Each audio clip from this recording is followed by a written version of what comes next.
Roses are red, violets are blue. I cannot write poetry. And neither can I. I was supposed to finish it! It doesn't make any sense. It doesn't rhyme then. It was supposed to be, and neither can you. Bah! Don't worry about it. Ugh. Welcome, fellow nerds, to another episode of The Ritwit. I'm no poet. Where us two twits who talk about writting sometimes need to call in experts. Yeah, I'm not Why not are they experts? Well, if they're better than us, and we always proclaim we are better than you, commutative property? Well, good thing our podcast isn't about math, right, Donald? I mean, yeah, I don't even know what the commutative property is.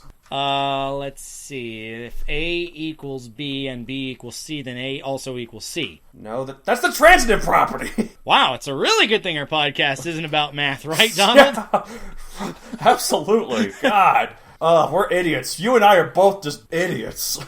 Why are you guys listening to us? Go listen to something else. Anyway, we've had a guest host before on this podcast, but for the first time, the Ritwit has exceeded those bounds to talk about something neither of us has much of a leg to stand on. Eager to find out more? You should be! And we'll be right back after our usual segments. Right, like what we've demonstrated, what neither of us have much of a leg to stand up on is practically everything, so... but hey, you know... Anyway, but we always talk about this, so what are we ripping off from this month? I guess I'll go first. Sure. Who went first last time? I don't remember. Let me check. So professional! Check out the script. Check out the scripts of the previous segments. Cool, you went first last time, so I get to go first this time. Whoa! Anyways... all of our co-hosts' friends are going to listen to this. We're making such a good impression. So professional. Anyways, we'll deal with that later. Anyways, I've been playing the hell out of Jurassic World Evolution. You can't play the heaven out of it? That's not even funny. That's not even a joke. It's funny in how unfunny it is. It's like anti-humor. So you've been playing Evolution. Okay, talking about Evolution. I've been playing the Purgatory out of Jurassic World Evolution. The latest Jurassic Park game. It just came out this Tuesday to coincide with Jurassic World Fallen Kingdom next week. It's the second Jurassic Park game to be building a functional park, like a tycoon game, like the whole point of the series. So the first one was Jurassic Park Operation Genesis, which came out in 2003. Oh, God. Wow, talk about a delayed sequel. That's almost as bad as The Incredibles. Well, yeah. Oh, wow. All these timely references. This podcast will never date. But yeah, no, let's be fair, that was a huge gate time in sequels between Jurassic Park 3 and Jurassic World, so... That is true. Now Jurassic World back in full swing, and Jurassic Park back in relevance again, they can do this, and it's a really good game. I really like it. It's made by the same guys who made... It's Frontier. They made Roller Coaster Tycoon... Roller Coaster Tycoon 3, yeah. Yeah, they also made Thrillville, which you and I have fond memories of. Yes!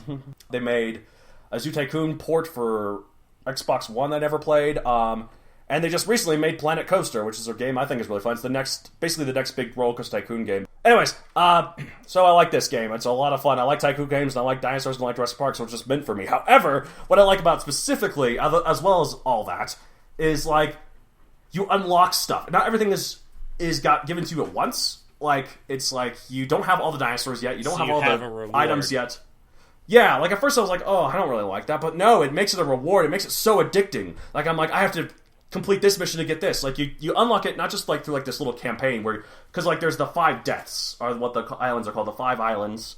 There's Isla Nublar, Isla Sorna, and then 3 others that I'd never heard of before, but apparently they're in the books. And you start off on one of those, Isla. It's a long name one, some sort of Spanish sounding one. Well, considering it's Spanish, it'd be Isla, but okay.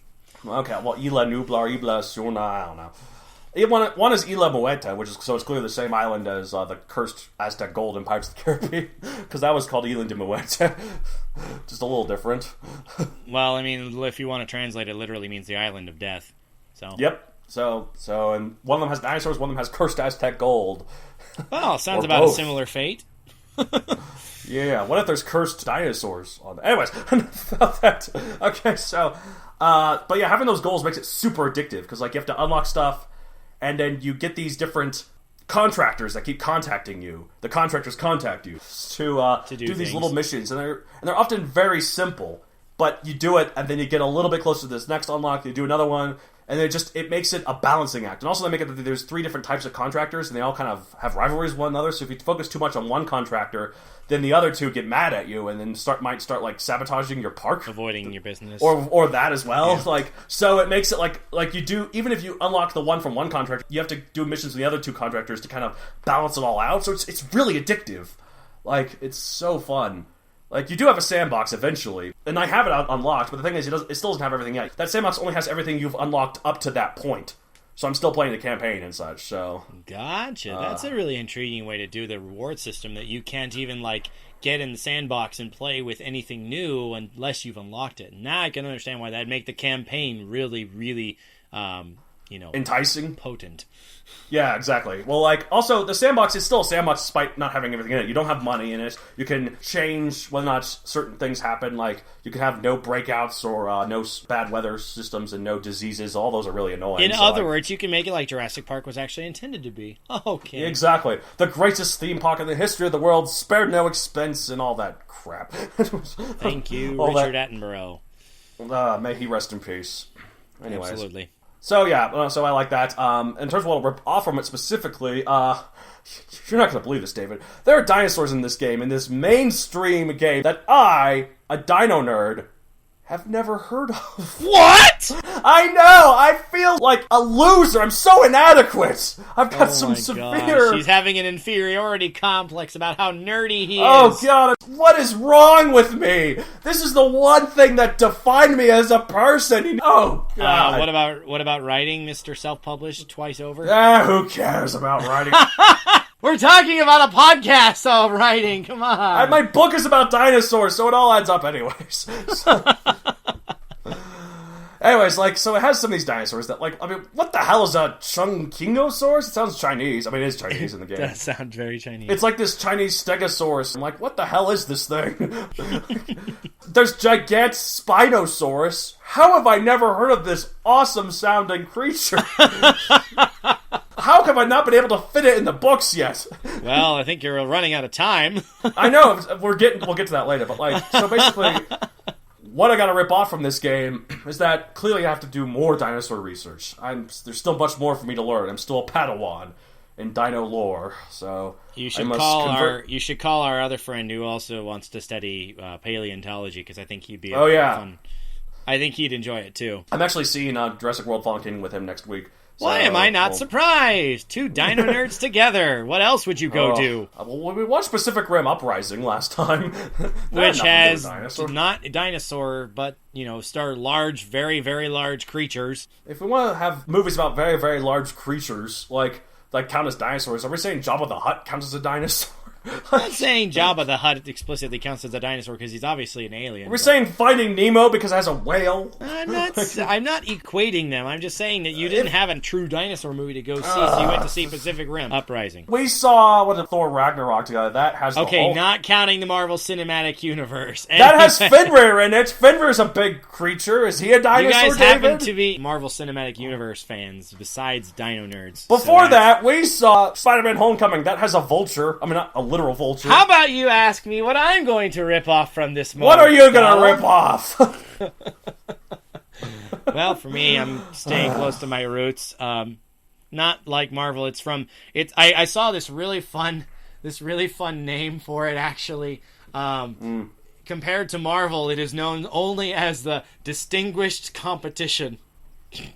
That's funny. That's a funny way to word it. At least they know their place. Well, I mean, they are the best competitor to Marvel. But yeah. Obviously, with the live-action movies, Marvel's got a leg up. But as far as animated TV shows go, DC has got a lot of really, really good stuff in their library. Oh yeah, of course. One that I happened to be watching between the most recent podcast and now is Young Justice. It's a good one. A very good show. I really enjoyed it. I basically devoured it thanks to binge watching on Netflix.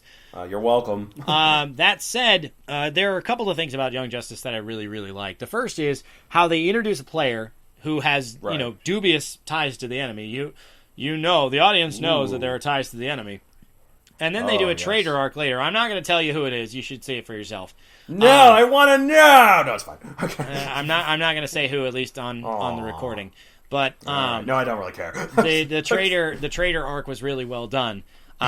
Even I, who I tend to expect these things because kids shows are very similar in how they execute these things. I was surprised by the outcome. So that just tells you that's some really, really good writing. Yeah, well, like that sounds like good writing. Yeah, like it does. I like that when like something like that you wouldn't expect to surprise you actually surprises you. So, anyways, enough of all this video game or like cartoon nonsense. Got any books? Why, thank you for asking. I'm also reading a book by Robert Ludlum. I was saying it as a joke! Oh no, I haven't read anything. Now I look like a fool! I figured you were asking me a leading question. Come on. Which card are you going to play?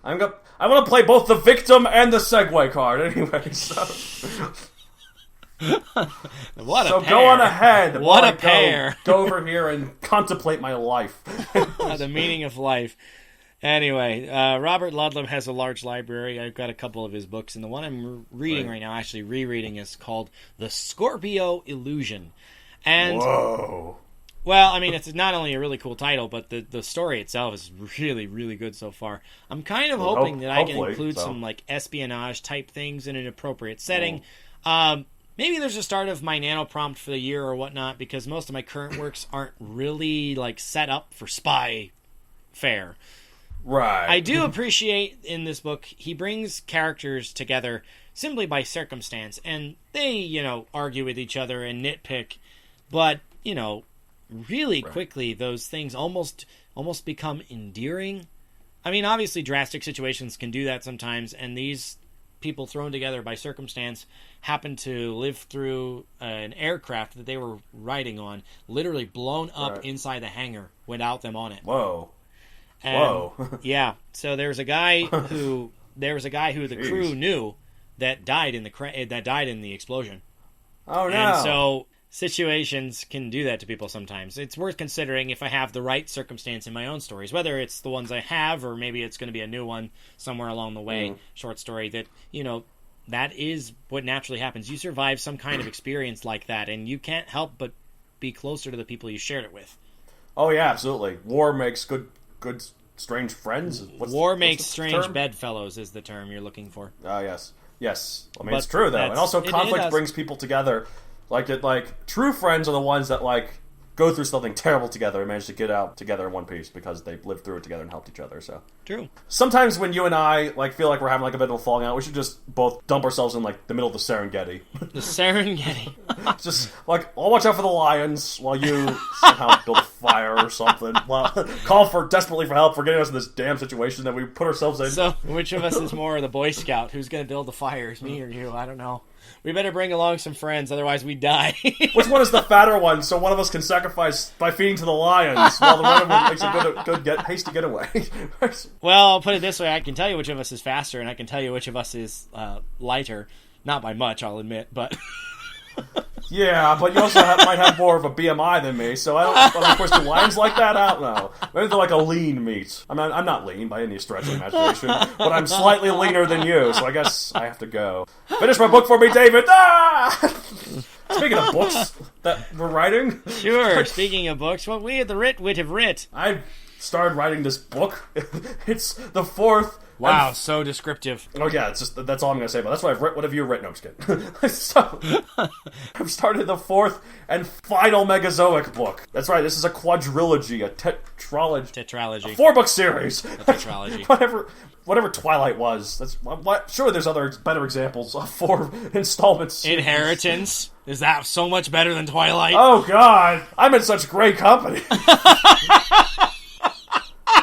The Uncharted video games, there are 4 of those. Okay.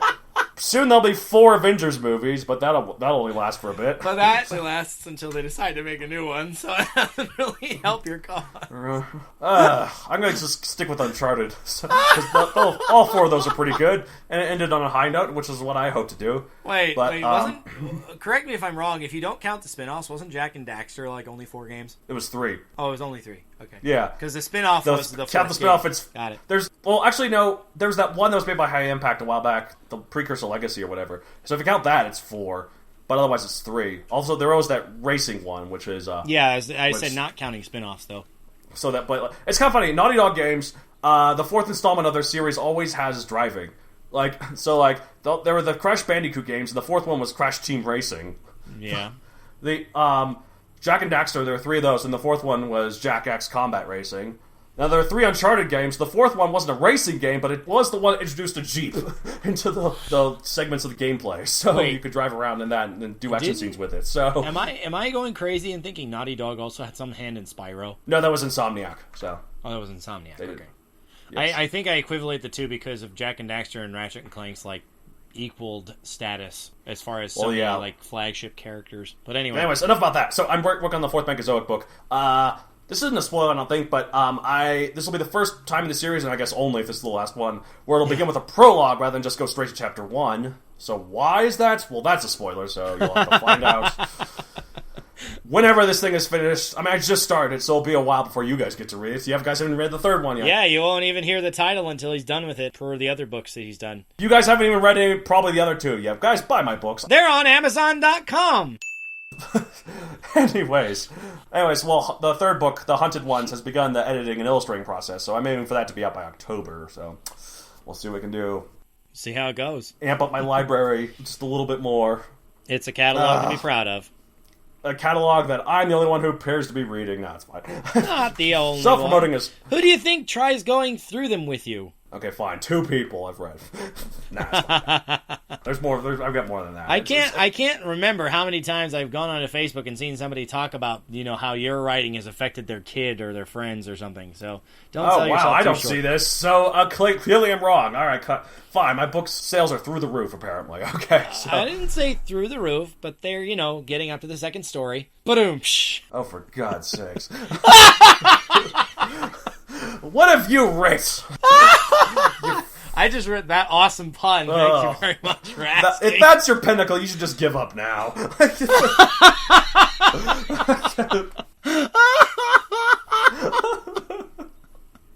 on, you can't deny it. You're laughing at that. It was pretty good, especially at the spur of the moment.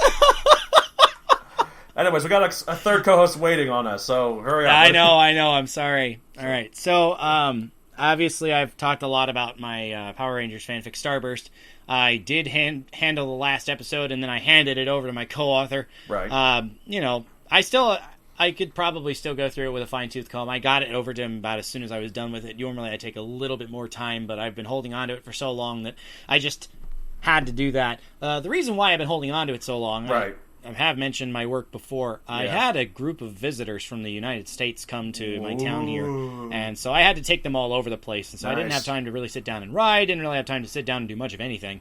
Yep, except watch Young Justice. Well, I mean, that's something I do when I didn't have to wait when I was done with them for the day. We all need our downtime. Exactly. Go on. Aside from that, though, I've been using my linguistic skills to do a ton of translation work. When the group came here, they brought some letters from elementary school kids in the American town that is a sister city of the place I'm at. And they brought letters for the elementary school kids here. Unfortunately, the elementary school kids here don't understand English, so I had to, translate all the letters. Nice. Plus, there were official letters from, dignitaries and stuff going to the important people here and back and forth and whatnot. So I've been doing a ton of that recently. Sounds like an important job, though, to be like the bilingual carrier pigeon.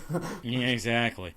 Is it quite as creative as I prefer? Not really. But given how little time I, choose to sit down and compose sprawling epics, it's definitely a product more than, not. So I can't deny that it is creative work. Well, it's true. And again, written is a made-up word, so we can be defined as whatever we want. Well, and it's still using and it's still using my control of language. It just happens to be using 2. Exactly. Let me tell you, for somebody who's never had this experience, word choice can be a beast. How many different ways to say the same thing? Do you translate each one of them differently, or you just try to simplify it, make everyone that's kind of similar to translate the exact same way? Is that too boring? But if you got, elementary schoolers, then yeah, you probably should simplify it. My essential answer boils down to your audience. Right. I mean, you try as much as you can to keep the spirit of the original, but, if you're writing for a bunch of elementary schoolers, you probably don't have too many various ways to say the same thing. And keep in mind that the kids that wrote these letters are a similar age, not exactly the same. Originally, we were going to have let's do one class and just start this and see what happens, right? A simple pen pal exchange, and maybe it doesn't even get a response. But instead of 35, 40 letters, we got 103 of them. Whoa!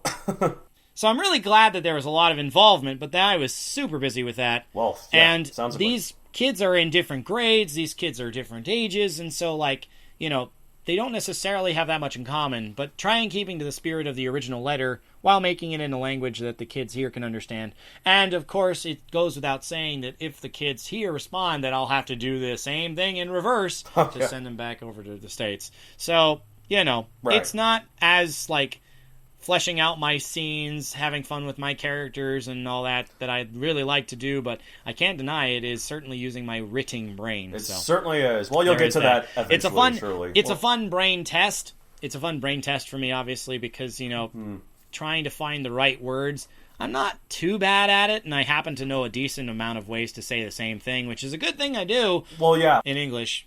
But, you know, it's really tedious at times, too. Well, like, good thing about writing through this, like, you get to know all the different ways to say one thing, you know? So it all kind of links up together, so.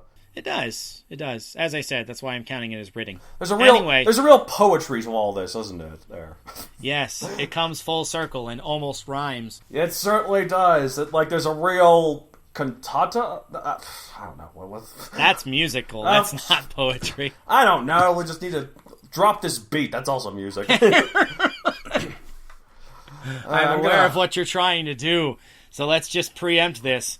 We have a co-host that we were telling you about earlier. Yes. All right, so we've got a fellow coworker of mine here from the very famous coffee shop that I work at, that we won't say the name because, I don't know, legal reasons. Business reasons? I guess, I don't know. All right, so anyway, welcome, Miss Sydney Chapin. Hi, I'm Sydney Chapin, and I'm a self-proclaimed poet. Yes, welcome to the Ritwit. Thank you for providing your expertise. Indeed. On a realm we don't have that much experience with. Yeah, so you're a poet and such. So yeah, we got some poet questions for you. Okay. So my first question, we got a list of questions here. My first question. So when David and I write our prose stories, we often outline specific plot elements, like where we'll start and where we'll end, and scattered cool ideas for scenes. How does writing poetry differ from this? So, to start writing a poem, I usually spend some time thinking about the prompt that I've given myself or got from the internet, quite frankly.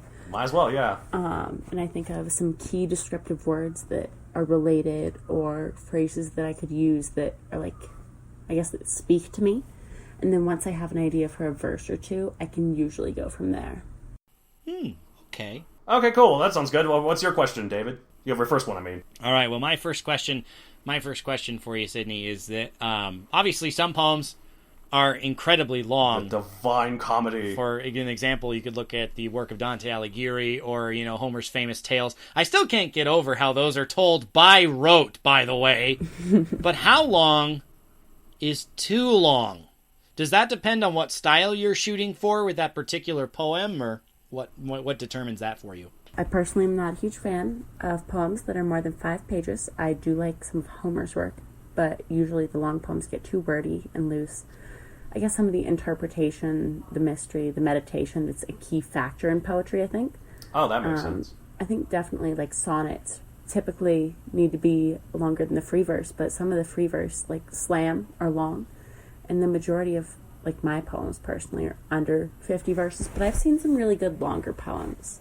Yeah, I imagine more than that would be kind of a bear reading it all. Right. So, my next question, I guess, is, what do you feel is the best mood for you to be in when writing poetry? What emotion gets the best results from you? Yeah, so I feel that my best poetry comes from moments of strong emotion, whether I'm like frustrated or anxious or depressed. Ah, that makes sense. But also when I've had really good days that I want to record in the form of a poem. Usually on the days where I'm just feeling okay, I don't write too much at all, which is kind of unfortunate because most days I don't really have a strong enough emotion to write like a good piece, I feel. I mean, those emotions inspire you, right? Whereas just feeling blasé. Exactly. Mediocrity. It's often mediocrity, wouldn't you say, David? Mediocrity is not fun. I mean, you look at soap operas, and it's amusing, but it's so it's regular. All heavy emotions. All right. Yeah. Well, okay. All right, so my next question is a little less about the process, but more about the after effects. What are the best reasons for our audience, our listeners, to try writing more poetry? as just one sample, maybe it could branch them into other kinds of writing? Yeah. Poetry is a writing form that's really unique for everybody, I think. So some people really live for the metaphors or like how to describe things. I do like metaphors. You like metaphors almost as much as I like... That's a simile, I'm sorry. Similes. Crazies. Some do a lot of stuff with the flowy descriptive words or the rhymes and the syllable counts. And a lot of times it's usually vastly different than someone's style when they're writing fiction. So my fiction is a lot different than my poetry. It's typically shorter, obviously, and it's definitely not for everybody, but I would definitely recommend to at least try and expand your style on that. So I've never really gotten poetry that doesn't rhyme. Like, I know there's a reasoning behind how it's defined, but I've never really quite gotten it. I'm just a muggle at this kind of stuff. So, do your poems rhyme? And if not, what makes them poems? Like, basically, how do you define poetry? It sounds super artsy and lame, but I don't really think there's like a set. I feel like there are a lot of ways to write poetry that aren't in the words itself. I mean, that does sound kind of lame, but, I mean, it's good on this show, right? I have seen the work of E.E. Cummings. We've done a couple of songs that were based on poems of his.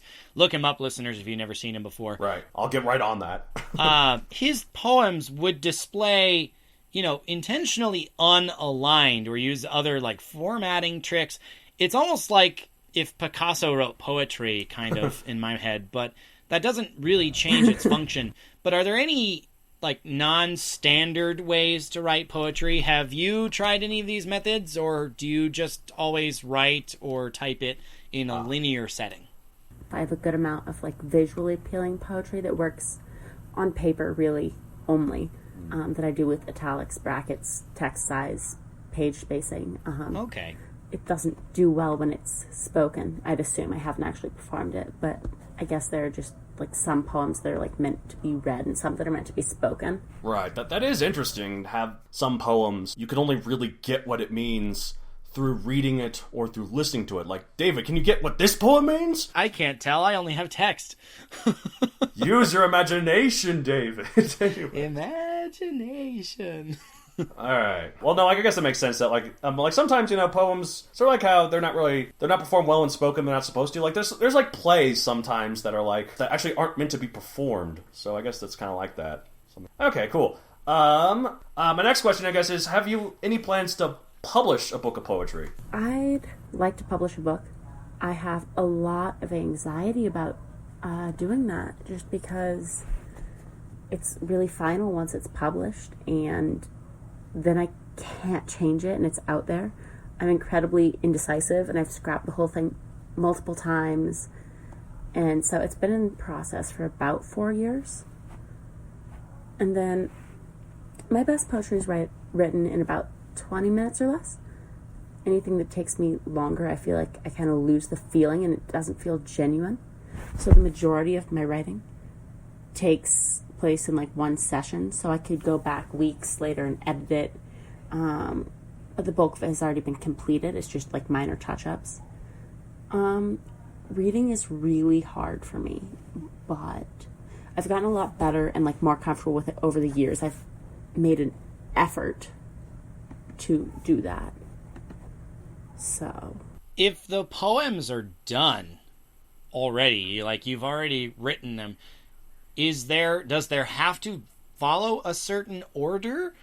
Okay, I understand flow. I mean, okay, I say I understand it, but I suppose for every poet, it's different. It does depend on your inspiration, right? I mean, I'm no poet, but if I had a collection of poems, I would probably sort them between happy and sad, and not, like, have one big section of happy and sad, but, like, here's some happy ones, here's some sad ones. Like, if I had the half of the book be sad and half of the book be happy, man, that'd be a mess. I mean, like, if it was half and half, I mean, that means one half of the book, that'd be a real downward roller coaster. Just one big drop. Well, I mean, come on, you take it up, you take it all the way down, then you take it back to the station. Which is hopefully up. I suppose it depends on what you consider happy and sad, too, but... Kind of mess people up real bad. You can do 3 happy, 2 sad. Whoa. Oh my gosh. Well, like, it depends on how many sad poems you have. Can you keep that ratio and get through all of your sad poems? I guess the real issue, Sydney, is that do you have like an overabundance of sad poems? There's definitely that. I guess that's one of the issues, isn't it? But that's why you can't find a flow then. Okay, so like, I mean, it's easy for me to say this, but I think the simple answer is you need to write more happy poems, Sydney. Come on. Oh, don't tell her how to write. I'm not telling her how. I'm just telling her what she should write. I guess I said don't tell her how to write. We have a whole podcast literally about not telling people how to write. Like, this is what this whole thing is about. We're defeating our own purpose here. I'm choking on my own. I don't even know what it is. You have some experience with, maybe not poetry, but like lyrics, right, David? So what do you do? Like in terms of how long your sessions take when you write your lyrics? Personally, when I do it, it's largely like all the same attempt, but maybe I'll review it later and alter a word here or there if I like it better. I tend to write not so much poems as much as I consider them song lyrics. Like I always compose them with He's a music melody major, in mind. you see. Like he does English writing more as a hobby, so. But it's a really big one, so. I mean, if music didn't exist, I would be an English major. Right, but, of course. As for any very amateurish poetry tips from a non-poet like myself, I'd assume that, like, if you're writing really emotional poetry, you need to get it down quickly, like when you're feeling that emotion to make it genuine. Yeah, I think if you wait too long, it almost gets unwieldy. I think it makes the emotions too artificial too. You're trying to makes you wonder how Homer got through all of the Iliad and then the Odyssey. They was spoken. Those were orally told for a while. Yeah, he was also probably drunk on all the wine, the fine Greek wines afoot. Would not surprise at all. Good old Bacchus and Dionysus, the Roman and Greek versions of the same person, the same god. Exactly. Anyways, so basically, once you decided, okay, I'm done with this, it's basically over. That's something about poetry, though.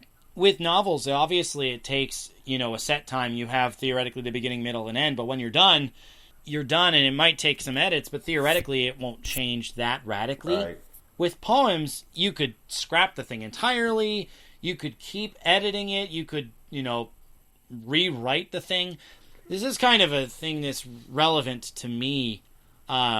When my experience, there's this composer by the name of Eric Whitaker, and he always does some really intriguing stuff for chorus groups. Right.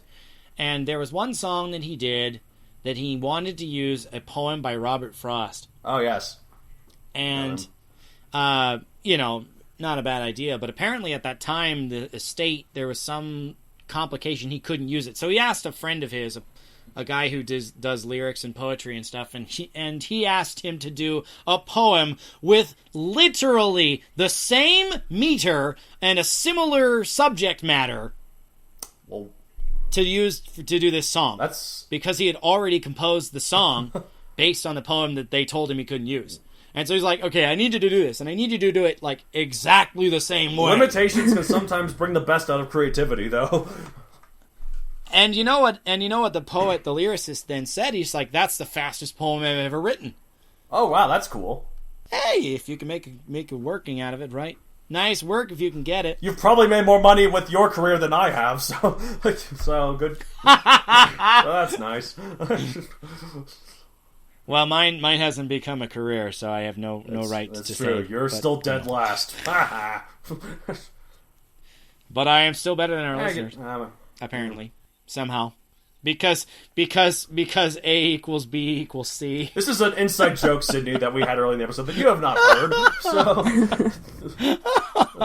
I'll be sure to send you the completed version of this so you can see all of its nonsense. Yeah, please make sure that she gets to witness the full experience. We were talking about different. I don't even remember what it was. No, we were talking about the transitive property. We're not math people, so why are we talking about this? I referenced it as the commutative property, but the property that I was referencing was A if A equals B and B equals C, then A also equals C, such that, like, if we're better than you and you're better than us, then you must be better than them, which doesn't work when it's an equals by the way, equation as Sydney, opposed to a greater than, less than phenomenon. One of the catchphrases of our podcast is that we may not be perfect, but we know we are better than you. So that's the context of that one. Oh, yeah, sorry, yeah, explanation. It actually started off originally with, like, at the beginning of the first episode, I was like, the podcast where two losers named Matt seem to think we're better writers than you. Point is, math sucks. I haven't taken a math class since I was in high school. It's been a while. Does this have anything to do with poems anymore? Or, like, podcasts? Well, I mean, you could do a poem about physics. It probably would be no fun, but... A math podcast sounds like the most boring piece of nonsense that this, like, could ever... Oh, come on. Surely there's some crazy nerd out there who'd like to do it. I mean, with today's environment, you can have a podcast about anything. There's probably a podcast about Barbie, for all I know. Yes, but can there be a good podcast about anything? It's really the... Okay, well, the question is, how passionate is their fandom, and how often do the audience get engaged? Yeah, mathletes unite. Because if it's something that if that's something that constantly renews, right, then you have an easier way to build a following and to keep it. You know, with math, I don't think there have been major theorems that have been, proposed in the last few years, such that, like, they always have, we needed to talk about this because it happened last month. This just in, someone got slightly further along on pi. How many digits is that we're at now? Oh, boy. Okay. Because apparently we're so good at writting that we talk about other crap that we don't know, too. The Rit Witch. West two twits talk about writting. It's one of our other catchphrases.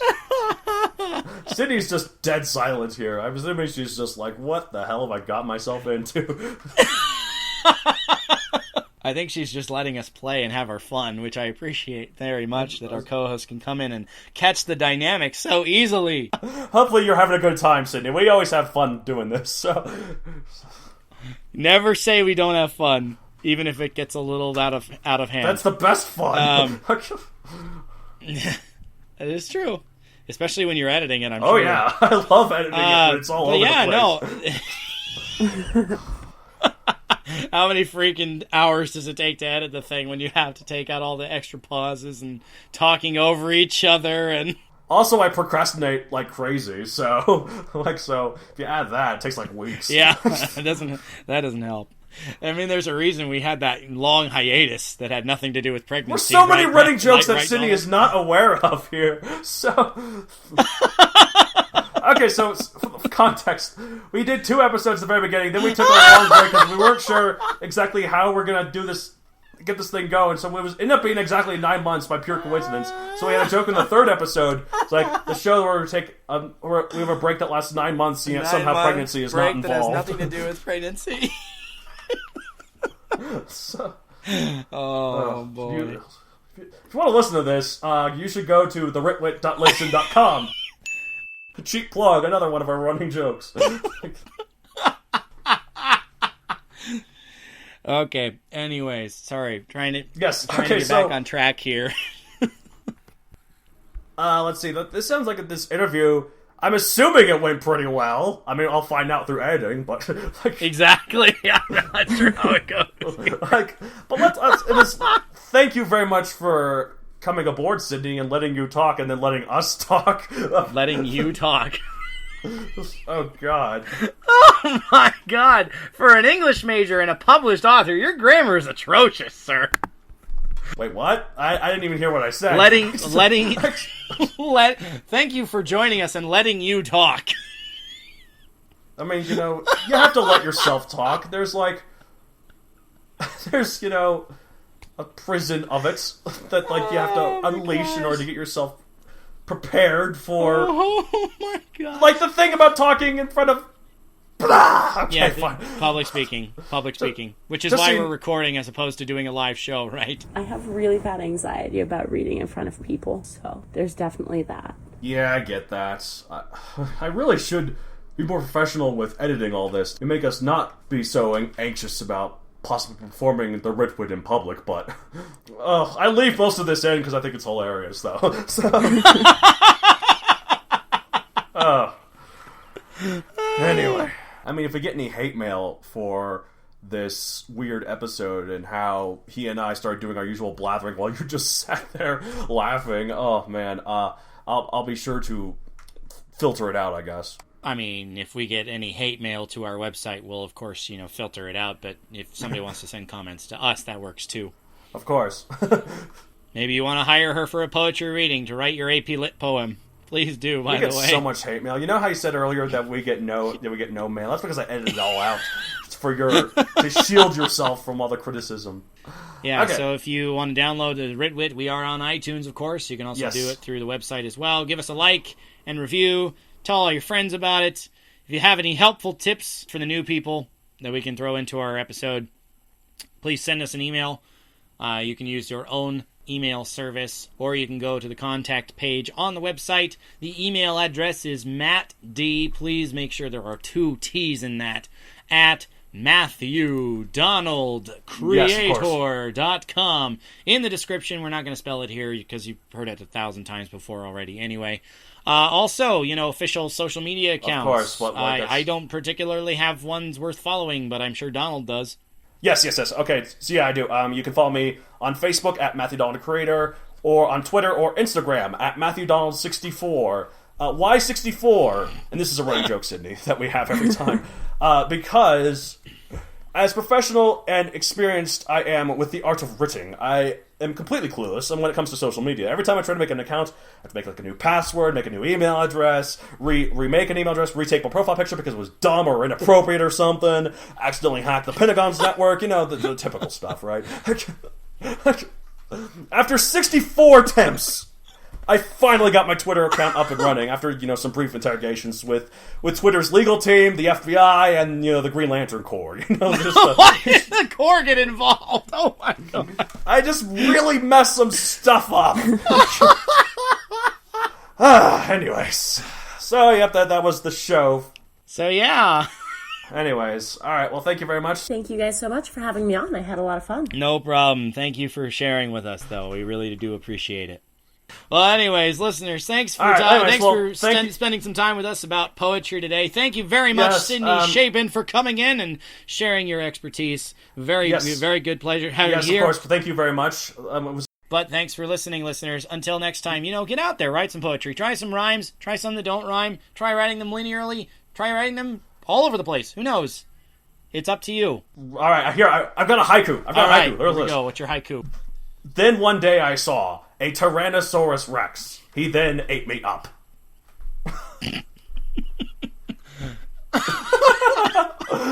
Good night, listeners, and good luck. Thanks very much, listeners, for spending some time with us. For Sydney Chapin, I'm Matt David. I'm Matt Donald, and that was Sydney Chapin, Keep who's not writing recording now, so she can't say anything about it, so that's okay. All right. Until next time, where us 2 twits talk about writing. Yep. We'll keep going at the Ritwit. Yep. Okay, keep on writing, listeners. Bye-bye. The Ritwit.